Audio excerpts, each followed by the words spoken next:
Hello everyone, welcome to Farzan LLB. आज हम इस वीडियो में समझेंगे internal aids to interpretation. Interpretation of statutes क्या है, ये हमने पिछली वीडियोस में समझा था। अगर आपने वो वीडियो नहीं देखी तो प्लीज वो वीडियो जरूर देख लें। तो इंटरप्रिटेशन ऑफ स्टैट्यूज क्या होता है, यानी कि किसी कानून का एक्सप्लेनेशन करना। यानी कि कोई भी कानून होता है उसके अंदर जो एम्बिगुअस वर्ड होते हैं, जिस वर्ड के 2 से 3 मीनिंग निकल ली हो, तो वहां पर उसका एक्सप्लेनेशन करते हैं। अब कानून का एक्सप्लेनेशन करने के लिए यानी कि इंटरप्रिटेशन करने के लिए कुछ एड्स होते हैं, यानी कि हेल्प्स होती हैं। कुछ इंटरनल एड्स होते हैं, कुछ एक्सटर्नल एड्स होते हैं। यानी कि कानून का इंटरप्रिटेशन करने के लिए, किसी लॉ का एक्सप्लेनेशन करने के लिए कुछ हेल्प ली जाती है। ये हेल्प ही एड्स कहलाती है। The internal aids to interpretation, the construction और interpretation of statutes is concerned court में take assistance or help while explaining the meaning of a particular word, expressions or a phrase. Such kind of assistance or help is known as aids. यानी कि किसी law का explanation करते समय, यानी कि कानून के अंदर जो वर्ड यूज हुए जैसे मैंने आपको बताया, उसका एक्सप्लेनेशन करते समय कोई लॉ है, कोई एक्सप्रेशन दिया है कानून के अंदर, उसका इंटरप्रिटेशन करते समय यानी कि उसको एक्सप्लेनिंग करते समय जिन चीजों की हेल्प लेता है कोर्ट, उसी को ही एड्स कहा जाता है। ये हेल्प, ये असिस्टेंट्स चीजें ही एड्स हैं। यानी कि जो मेथड है, जो मीडियम है इंटरप्रिटेशन करने के लिए, यानी कि जिन जिन चीजों की हेल्प ले रहा है कोर्ट इंटरप्रिटेशन करने के लिए, किसी कानून का एक्सप्लेनेशन करने के लिए, वही कहलाती हैं एड्स। अब एड्स दो तरह की होती हैं, एक इंटरनल एड्स होती हैं और एक एक्सटर्नल एड्स होती हैं। आज हम समझ रहे हैं इंटरनल एड्स। इंटरनल एड्स क्या है? Those aids which are available in the statutes itself. For example title, preamble, headings, marginal notes, definition और interpretation clause, explanation, exceptions, saving clause, schedules, illustrations, meaning of the words, punctuation, etc. तो यहाँ पे वो ads यानी कि वो help जो available होती हैं, जो स्टैट्यूट में ही होती हैं, यानी स्टैट्यूट का ही पार्ट होती है। यानी कि लॉ के अंदर क्या क्या होता है? टाइटल होता है, प्रेम्बल होता है, हेडिंग्स होती है, मार्जिनल नोट्स होते हैं, प्रोविस होते हैं, डेफिनेशंस होती हैं, यानी कि जो लॉ के पार्ट्स होते हैं, यानी कि लॉ के अंदर ही पाई जाती हैं, वो होती है इंटरनल एड्स। सबसे पहले इंटरनल एड्स में आता है टाइटल। टाइटल क्या होता है? नेम ऑफ एन एक्ट, यानी कि एक्ट का नेम क्या है उसको हम टाइटल से जानते हैं। अब टाइटल जो होते हैं दो तरह के होते हैं, एक होता है शॉर्ट टाइटल और एक होता है long title. Short title, the short title of an act identifies the act, यानी कि शॉर्ट टाइटल जो होता है वो आइडेंटिफाइज करता है एक्ट को, कि एक्ट को पहचानता है कि एक्ट क्या है। It is for the purpose और reference and for its identifications. तो शॉर्ट टाइटल का जो पर्पस होता है वो आइडेंटिफिकेशन होता है, यानी कि टाइटल को आइडेंटिफाइड करना होता है, पहचानना होता है कि टाइटल क्या है। तो शॉर्ट टाइटल के एग्जाम्पल है Indian panel code 1860, Indian contract act 1872। तो इससे हमें कुछ एक्सप्लेन नहीं हो रहा है, सिर्फ हमें नाम पता चल रहा है और इससे हम पहचानेंगे। फॉर एग्जाम्पल अगर आप कहीं बुक लेने जाएंगे, जैसे आप आईपीसी की बुक लेने जाएंगे, तो आप किससे पहचानेंगे? इंडियन पेनल कोड 1860, यानी कि उसको नाम से हम जानेंगे। ये है शॉर्ट टाइटल। अब हम बात करते हैं लॉन्ग टाइटल की। It gives the description about the object of an act. जैसे कि शॉर्ट टाइटल में मैंने आपको बताया कि उसमें सिर्फ आइडेंटिफाइड होता है, यानी कि आइडेंटिफाइड होता है कि हम उसको कैसे पहचानेंगे एक्ट को। कोई एक्सप्लेनेशन नहीं पता चलता है शॉर्ट टाइटल में। जैसे कि Indian penal code, Indian contract act, इसमें कोई एक्सप्लेनेशन नहीं पता चल रहा है नाम से। लेकिन लॉन्ग टाइटल में जो होता है थोड़ा एक्सप्लेन करके बताया होता है, थोड़ा डिस्क्राइब दिया होता है। जैसे कि यहाँ पे आइडेंटिफिकेशन वर्ड था और यहाँ पे डिस्क्राइब वर्ड है, यानी कि डिस्क्रिप्शन थोड़ा डिस्क्राइब करके दिया होता है, थोड़ा एक्सप्लेन करके दिया होता है लॉन्ग टाइटल के अंदर। तो एग्जाम्पल के लिए हम लोग समझते हैं कोड ऑफ सिविल प्रोसीजर। तो जैसे कि नाम से ही पता चलता है, सिविल से रिलेटेड जो भी कार्रवाइयां होती हैं वो हमें पता चलेंगी इसमें सिविल प्रोसीजर कोड में, यानी कि कोड ऑफ सिविल प्रोसीजर में, ये सीपीसी। ऐसे ही दूसरा एग्जाम्पल है कोड ऑफ क्रिमिनल प्रोसीजर, यानी कि क्रिमिनल कोड से संबंधित जो भी कार्रवाइयां होंगी वो हमें इसमें पता चलेंगी, यानी कि code of criminal procedure CrPC में पता चलेंगी। ऐसा ही है एक और एग्जाम्पल लॉन्ग टाइटल का, प्रिवेंशन ऑफ करप्शन एक्ट। जैसे कि हमको नाम से ही पता चल रहा है, उसमें ऊपर क्या था? ऊपर नाम से नहीं पता चल रहा था, शॉर्ट टाइटल में नाम से नहीं पता चल रहा था कि शॉर्ट टाइटल जो है एक्सप्लेन नहीं कर रहा था। Indian penal code, Indian contract act, ये कुछ एक्सप्लेन नहीं कर रहा है। लेकिन लॉन्ग टाइटल क्या होता है? एक्सप्लेन करता है, डिस्क्राइब करता है अपने नाम को। तो लॉन्ग टाइटल का एक और एग्जाम्पल है प्रिवेंशन ऑफ करप्शन एक्ट। जैसे कि नाम से ही एक्सप्लेन कर रहा है, यानी कि ये लॉन्ग टाइटल है। जैसे कि नाम से ही पता चल रहा है यह करप्शन को रोकने के लिए बनाया गया है। फॉर एग्जाम्पल है लॉन्ग टाइटल का prevention of food adulteration act. जैसे कि नाम से पता चल रहा है मिलावटी फूड को रोकने के लिए ये कानून बना था। इसको एक एग्जाम्पल से समझते हैं हम लॉन्ग टाइटल को। Manohar Lal versus state of Punjab. Long title of the act is relied as a guide to decide the scope of the act. यानी कि लॉन्ग टाइटल से जो है किसी एक्ट के स्कोप का पता चलता है, यानी कि एक्ट कितना बड़ा है। Even though short title is the part of the statute, it does not have any role in the interpretation of the provisions of an act. Short title में किसी तरह का एक्सप्लेनेशन नहीं दिया होता है, इसलिए इसका कोई इंटरप्रिटेशन में कोई रोल नहीं होता है। बस शॉर्ट टाइटल से हमें पता चलता है, आइडेंटिफाई करते हैं हम कि वो एक्ट क्या है, उस एक्ट का नाम क्या है। A long title can not overwrite plain और clear meaning from the law. यानी कि किसी कानून के अंदर प्लेन मीनिंग लिखी हो, एकदम क्लियर तौर पे लिखा हो, वहां पे कोई एम्बिगुअस वर्ड नहीं हो, तो वहां पे जो है ये ओवरराइट नहीं कर सकता। यानी कि ये जो लॉन्ग टाइटल है ओवरराइट नहीं करेगा, जो प्लेन मीनिंग कानून के अंदर लिखी है उसी को ही प्रिवेल माना जाएगा। Kerala education bill. The supreme court held that the policy and purpose may be drive from the long title and the preamble. यानी कि किसी कानून की पॉलिसी या पर्पस यानी कि उसका उद्देश्य प्रेम्बल या लॉन्ग टाइटल से निकाला जा सकता है। तो दूसरा जो वो है प्रेम्बल। प्रेम्बल आपने कोई भी बुक ली होगी, उसके पहले फ्रंट पेज पे प्रेम्बल लिखी रहती है, यानी कि प्रस्तावना, जिसमें पता चलता है कि उस बुक के बारे में क्या है, यानी कि उस बुक के अंदर क्या है। यानी कि उसके अंदर पूरा एक्सप्लेनेशन दिया होता है प्रस्तावना में, फ्रंट पेज पे आपने देखा होगा, उसी को बोलते हैं प्रेम्बल। जैसे कि इंडियन कॉन्स्टिट्यूशन की भी प्रेम्बल है। तो प्रेम्बल क्या है? The main objective and purpose of the act are found in the preamble of the statute. यानी कि प्रेम्बल के अंदर किसी एक्ट का ऑब्जेक्टिव और पर्पस, पूरा उद्देश्य जो है हमें मिलता है। यानी कि प्रेम्बल को पढ़ने के बाद हमें पता चल सकता है कि एक्ट का क्या ऑब्जेक्टिव है और क्या पर्पस है। फॉर एग्जाम्पल के लिए हम समझते हैं the preamble of the Hindu marriage act, an act to amend and codify the law relating to marriage among Hindus. यानी कि जो एक्ट है ये कोडिफाई करता है, तो हिंदुओं के मैरिज के संबंधित ये एक्ट होगा, ये इसकी प्रेम्बल बताती है, an act to amend and codify the law relating to the marriage among Hindus. तो ये हिंदू मैरिज एक्ट की प्रेम्बल थी। प्रेम्बल के कुछ और पॉइंट्स हैं। It helps in ascertain the most appropriate meaning to the law words expression और language used in the enactment in case the language used in the enactment contains more than one meaning।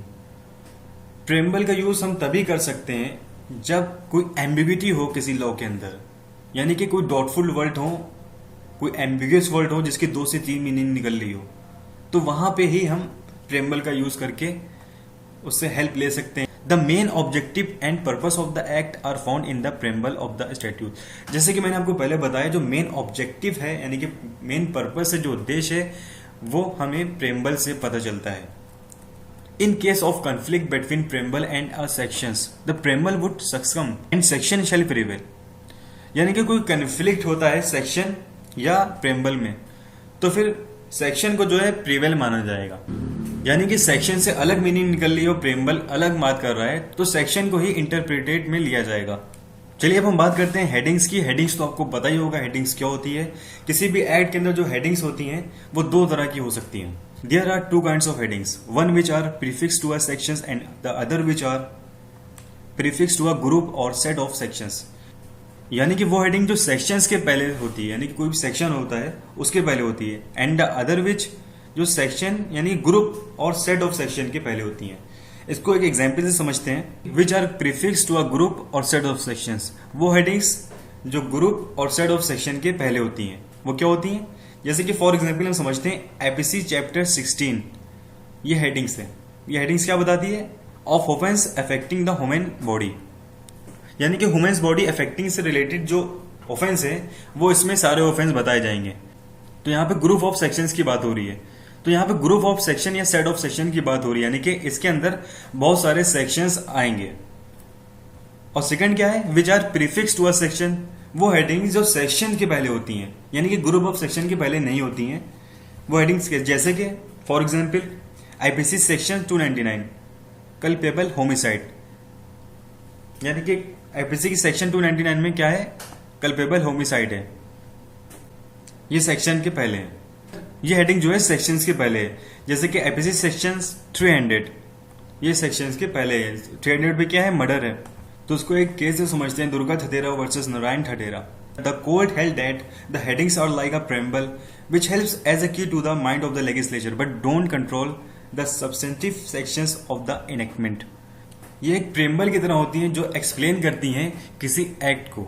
जिस enactment में जो expression है, जो language है वो clear है, कोई डॉटफुल वर्ड नहीं है, कोई एम्बिग्यूटी नहीं है, तो वहां पे जो है हेडिंग्स इतनी इंपॉर्टेंस नहीं रखती है।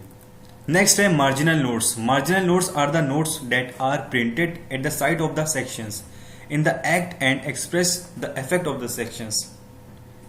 तो मार्जिनल नोट्स क्या होते हैं? किसी भी एक्ट के साइड में एक प्रिंटेड पार्ट होता है, एक प्रिंटेड कमेंट होता है जिसके अंदर उस एक्ट के बारे में कुछ एक्सप्लेन करा होता है, कुछ एक्सप्लेनेशन दिया होता है, जिसे हम मार्जिनल नोट्स कहते हैं। आपने बहुत सारी बुक्स में भी देखा होगा साइड में जो उसके अंदर लिखा है उसके बारे में कुछ साइड में भी लिखा होता है, जिसे हम मार्जिनल नोट्स बोलते हैं। इसको हम केस से समझते हैं, Bengal immunity company versus state of Bihar.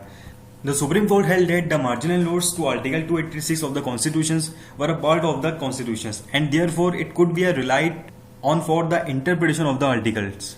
यानी कि जो मार्जिनल नोट्स होते हैं वो भी कॉन्स्टिट्यूशन का एक पार्ट होते हैं और इंटरप्रिटेशन करते टाइम जो है कोर्ट जो है इन मार्जिनल नोट्स का जो है यूज कर सकता है। If the words, expressions or language use in the enactment are clear and unambiguous, the marginal notes cannot control the meaning, but in case of ambiguity or doubt marginal notes may be referred। तो expression, words और language enactment या किसी law के अंदर जो दी है वो एकदम क्लियर है, डाउटफुल नहीं है, तो मार्जिनल नोट्स की वहां पे जरूरत नहीं पड़ती है और इंटरप्रिटेशन करने में उसका यूज नहीं करा जा सकता है। बट जहां पे एम्बिग्यूटी होती है और डाउटफुल वर्ड होते हैं किसी लॉ के अंदर, तो वहां पे जो है मार्जिनल नोट्स का जो है यूज करा जा सकता है। तो अब हम बात करते हैं डेफिनेशन और interpretation clause. The main object of the definition clause is to avoid repetitions. जो डेफिनेशन का मेन ऑब्जेक्ट है, जो मेन उद्देश्य है, वो रेपिटेशन को जो है रोकना है। यानी कि डेफिनेशन में जो है बता दिया जाता है कि उस वर्ड की मीनिंग क्या है, उस वर्ड को एक्सप्लेन कर दिया जाता है। यानी कि डेफिनेशन में वर्ड्स की मीनिंग दे दी जाती है, यानी कि उस वर्ड को एक्सप्लेन कर दिया जाता है। अब जो उस वर्ड को एक्सप्लेन कर दिया जाता है, डिफाइन कर दिया जाता है, तो जिस मीनिंग में वो वर्ड डिफाइन कर दिया जाता है उसी मीनिंग में वो वर्ड बार बार लिया जाता है और बार बार एक्ट में वो वर्ड का यूज होगा और बार बार वो वर्ड आएगा तो उसको उसी मीनिंग में लिया जाएगा जो डेफिनेशन में डिफाइन कर दिया गया है। यानी कि बार बार अलग मीनिंग नहीं निकाली जाएगी क्योंकि एक बार उसको डिफाइन कर दिया गया है। When a word is defined a particular meaning in a statute, its meaning alone must be given to it in interpreting a section of the act. यानी कि जो वर्ड डिफाइन कर दिया गया है उसको उसी की मीनिंग में लेते हैं जिस मीनिंग में वो डिफाइन कर दिया गया हो।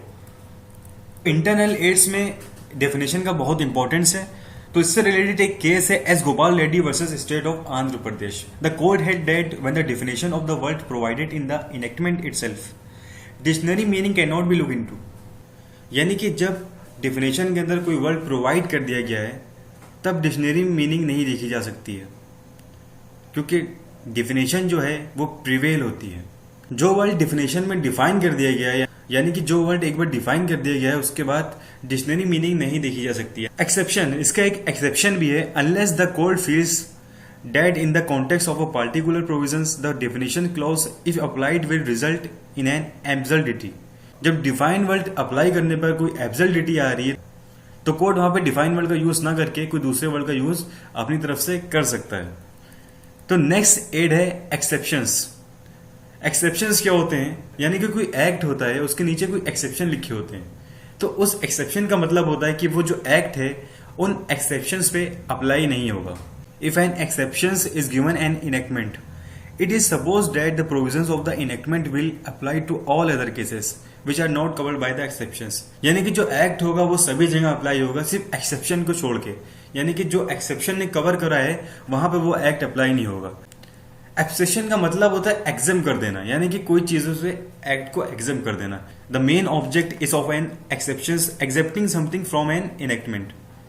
यानी कि जो मेन ऑब्जेक्ट होता है एक्सेप्शन का वो एग्जम करना होता है किसी चीज को। मान लीजिए कोई एक्ट है, कोई लॉ है, उस एक्ट के बाद कुछ एक्सेप्शन लिखे हैं, यानी कि कुछ पॉइंट्स लिखे हैं, यानी कि कुछ एक्सेप्शंस के पॉइंट लिखे हैं, यानी कि वो पॉइंट जो है वो एक्ट में अप्लाई नहीं होंगे, यानी कि वो एग्जेम्प्ट हैं क्योंकि वो एक्सेप्शन है। तो अगला एट है proviso. A proviso is a clause appendant to a provision in an act. The functions of a proviso is to except something और qualify something stated in the enactment. जो proviso जो होता है वो किसी एक्ट से मिला हुआ होता है। जो मेन फंक्शंस है, यानी कि जो मेन काम है प्रोविजो का, वो किसी चीज को एक्सेप्ट कर देना है या फिर क्वालिफाई कर देना है। अब जो क्वालिफाई वर्ड है ये देखना होगा हमें। एक्सेप्शन जो ऊपर हमने पढ़ा है इंटरनल एड्स का एक्सेप्शन, उसमें भी क्या होता था, उसमें भी होता था कि किसी जो एक्सेप्शन है उसको हटा देना है। तो एक्सेप्शन में क्या था, एक्सेप्शन में उस चीज को हटा देना यानी कि एक्सक्लूड कर देना एकदम। लेकिन प्रोवाइजो में उसको इंक्लूड भी करा जा सकता है और एक्सक्लूड भी करा जा सकता है, यानी कि एक्सेप्ट हटाया भी जा सकता है और क्वालिफाई भी करा जा सकता है। क्वालिफाई मतलब किसी चीज को स्पेशल ट्रीटमेंट करके मीनिंग दे देना। The main object of a proviso is to discard special cases from the general statutes and to provide for them specially। यानी कि ये जरूरी नहीं है कि कोई चीज को एक्सेप्ट ही करना है, कोई चीज को एक्सक्लूड ही कर देना है। जैसे तो एक्सेप्शन में हमने क्या पढ़ा था, एक्सेप्शन में हमने ये पढ़ा था यानी कि कोई चीज एक्सेप्शन में लिखी है तो वो एक्सक्लूड हो जाएगी, एग्जाम रहेगी, यानी कि उस पर एक्ट अप्लाई नहीं होगा। लेकिन प्रोवाइजो में क्या होता है, उसमें एक्सेप्शन भी होता है और किसी चीज को क्वालिफाई भी करना होता है, यानी कि उसमें किसी चीज को एक्सेप्ट भी कर सकते हैं यानी कि हटा भी सकते हैं, यानी कि एक्सेप्शन का भी पार्ट है, और क्वालिफाई यानी कि किसी चीज को ऐड भी करा जा सकता है। ये प्रोवाइजो में होता है। एक्सेप्शन में खाली हटाया जा सकता था, लेकिन प्रोवाइजो में हटाया भी जा सकता है, यानी कि एग्जाम भी करा जा सकता है और किसी चीज को ऐड भी करा जा सकता है। In state of Punjab versus Kailash Nath, the supreme court held that the proviso has to read as an exception to the main provision of a sections. यानी कि सुप्रीम कोर्ट ने ये जजमेंट दिया कि प्रोविजो को जो है एज ए सेक्शंस के एक्सेप्शन के तौर पर देखा जा सकता है। लेकिन प्रोविजो में क्या होता है, किसी चीज को एक्सेप्शन भी माना जाता है और किसी चीज को ऐड भी करा जा सकता है। एक्सेप्शन में क्या होता था, एक्सेप्शन में किसी चीज को हटाया जा सकता है, लेकिन प्रोविजो में ऐड भी करा जा सकता है। तो हम बात करते हैं 9(8) की जो है सेविंग क्लॉज। जैसे कि सेविंग क्लॉज नाम से ही पता चलता है, सेविंग्स ये प्रिजर्व करती है कुछ चीजों को, यानी कुछ चीजों को बचाती है। A saving clause is mostly an exception of a special things out of the general things mention in an act. यानी कि जो सेविंग क्लॉज है वो एक्सेप्शन है स्पेशल थिंग्स का जनरल थिंग्स में। इट प्रिजर्व्स राइट रेमेडीज और privileges, यानी कि इसके अंदर सेविंग क्लॉज के अंदर जैसे कोई एक्ट होता है ये एक्सेप्शन भी नहीं माना जाएगा, यानी कि एक्सेप्शन जो आपने पढ़ा इस सेविंग क्लॉज के अंदर प्रिजर्व कराया था, यानी कुछ लोगों को एक्सक्लूड कराया जा सकता है। वो लोग कोई पर्सन हो सकते हैं, कोई बॉडीज हो सकती है, कोई गवर्नमेंट हो सकती है। मान लीजिए कोई एक्ट है, कोई लॉ है, उससे कुछ लोगों को एक्सक्लूड कर दिया गया है, यानी कि prime minister of India, president of India, राज्यपाल, ये जो है एक्सक्लूड कर दिए गए हैं, ये जो है एक्सक्लूड कर दिए गए। तो ये किस में आएंगे, सेविंग क्लॉज में आएंगे, यानी कि ये सेविंग क्लॉज में इनके नाम लिखे हुए होंगे। यानी कि कोई एक्ट होगा तो उसके नीचे सेविंग क्लॉज होगा, तो उसमें ये नाम लिखे होंगे मान लिए फॉर एग्जांपल, तो उसका मतलब ये होगा कि ये सेविंग क्लॉज में आए गए हैं। तो इसको भी कोर्ट जो है इंटरप्रिटेशन करते समय ध्यान में रखता है सेविंग क्लॉज को। हम बात करते हैं एक्सप्लेनेशन इसकी। When the legislature feels that a particular part in the enactment is not clear or ambiguous and is requires explanations to clear doubts, explanation is inserted to a sections in a statute। जब legislature कोई कानून बनाता है और legislature को ये लगता है कि कोई उस कानून के अंदर कोई डाउट हो सकते हैं, कुछ एम्बिगुअस वर्ड्स हो सकते हैं और वहां पे उसके एक्सप्लेनेशन की जरूरत है, तो कोर्ट जो है वहां पे उसका एक्सप्लेनेशन जरूर दे देता है। तो इसी को कहते हैं एक्सप्लेनेशंस। एक्सप्लेनेशंस बहुत ही इंपॉर्टेंट पार्ट है इंटरनल एड्स का, क्योंकि एक्सप्लेनेशन से बहुत कुछ पता चलता है और काफी हद तक हमको मीनिंग और कानून का इंटेंशन पता चल जाता है एक्सप्लेनेशन में। And explanations may be added to include something with the sections और to exclude something from it.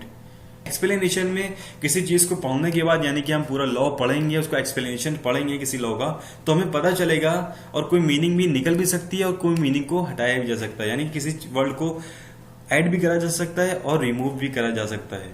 तो अगला पॉइंट है schedules. The schedules is a part of an act. Schedules को जो है एक्ट का पार्ट माना गया है और इसको इंटरनल एड्स में बहुत ही इंपॉर्टेंस माना गया है।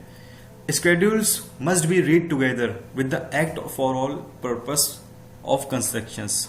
स्केड्यूल्स को जो है एक्ट के साथ एक साथ पढ़ना चाहिए, यानी कि टुगेदर पढ़ना चाहिए। For example, constitution of India has 448 articles in 25 parts and 12 schedules.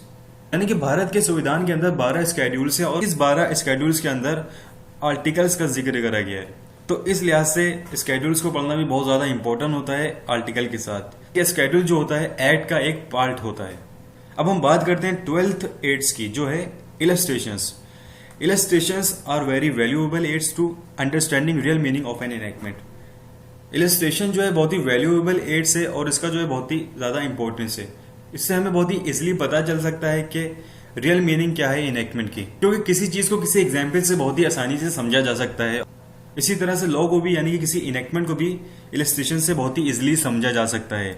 इसका एक केस था Mahesh Chandra Sharma versus Rajkumari Sharma. The court held that illustration is a part of a sections and it helps to illuminate the principle of a sections. तो court ने कहा जो illustration है part of a sections है और उससे हमें काफी हेल्प मिलती है किसी वर्ड्स का इंटरप्रिटेशन करने के लिए। अब हम बात करते हैं पंक्चुएशंस की। Punctuation is the minor element in the constructions of a statutes. Punctuation जो है बहुत ही माइनर सा एलिमेंट्स है कंस्ट्रक्शन करने में यानी कि इंटरप्रिटेशन करने में। तो कोर्ट जो है पंक्चुएशन की भी हेल्प ले सकता है। तो इस केस में the court held that in many cases that punctuations in statutes should not be ignored. यानी कि कोर्ट ने कहा कि पंक्चुएशंस को जो है इग्नोर नहीं करा सकता है, यानी कि पंक्चुएशंस को भी यूज किया जा सकता है। पहले पंक्चुएशंस का इतना इंपॉर्टेंस नहीं था, लेकिन अब पंक्चुएशंस को काफी यूज करा जाने लगा है। कोर्ट इंटरप्रिटेशन करते समय पंक्चुएशंस को भी ध्यान में रख लेता है कि पंक्चुएशंस की कोई गलती तो नहीं हो गई है, यानी कि कोई वर्ड के आगे कोई कॉमा नहीं लगा हो जिससे कि वर्ड की मीनिंग चेंज हो जा रही हो, तो वहां पे कॉमा लगना था, कॉमा नहीं लगना है, या कोई ऐसे कोई पंक्चुएशन से रिलेटेड कोई गलती हो गई हो जिससे कि इंटरप्रिटेशन नहीं हो पा रहा है, तो ऐसे कोई गलती हो सकती है। तो इसलिए कोर्ट जो है पंक्चुएशन को भी देख सकता है इंटरप्रिटेशन करते समय। तो ये थे इंटरनल एड्स जो कि आपने अभी समझा। नेक्स्ट वीडियो में हम समझेंगे एक्सटर्नल एड्स ऑफ इंटरप्रिटेशंस। अगर आपको ये वीडियो अच्छी लगी तो प्लीज लाइक कर दें और चैनल को सब्सक्राइब करना ना भूलें, और साथ ही साथ बेल आइकन को जरूर दबा दें, क्योंकि जब भी मैं कोई वीडियो डालूंगा उसका नोटिफिकेशन आपको मिल जाएगा। तब तक के लिए जय हिंद।